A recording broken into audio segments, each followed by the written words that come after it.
ඕනම පාපයක් නතර කරවන්න පුළුවන් හිතට මොන ගුණියාවක්ද? කෙලෙහි ගුණේ. අම්මා ගැන දරුවන් අමනාපේ හිතට එන්න පුළුවන්. අම්මගේ උපකාර සිහි කරපු ගමන්ම ආයෙ බනින්න හිතෙන්නේ නැහැ. තාත්තා ගැන අමනාපේ දරුවන් එන්න පුළුවන්.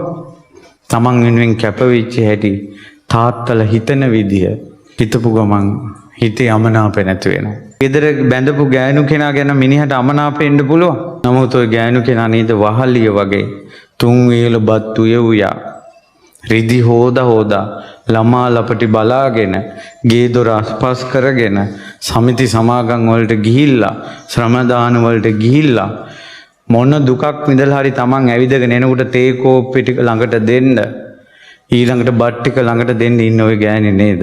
හදිසියට ලෙඩක් දුකක් වුණාට පස්සේ කොයිතරම් යාළුවෝ සිය ගණන් හිටියත් කසාය ටිකක් තම්බලා දෙන්න එකෙක් නැහැ.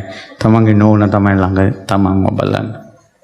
ඒක මිනිස්සයාට කල්පනා කරන්නට පුළුවන් වුණොත් බිරිඳ ගැන කෙලෙහි ගුණය ආය බිරිඳව මරා ගන්න හදාගන්නේ. ඉවසනවා ගෑනුන්ගේ හිටියෝම තමයි කියන්නේ. ඒ චරිත ස්වභාව මතුවෙනවනේ. පිරිමියා ගැන උනත් තරහක් වෛරයක් එනකොට මේ මිනිහනේ කන්න දෙන්නේ බොන්න දෙන්නේ මගේ මිනිස්සයා නෙමෙයි.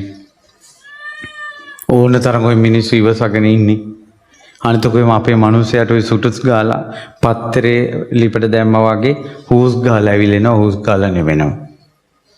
ඔය මිනිස්සයාගේ හැටි ඔය වෙලාවට කරබා හිටියාම හරි කියලා අර මිනිස්සයව තේරුම් අරන් මිනිස්සයේ ගුණ හිතලා නෙවෙනවා.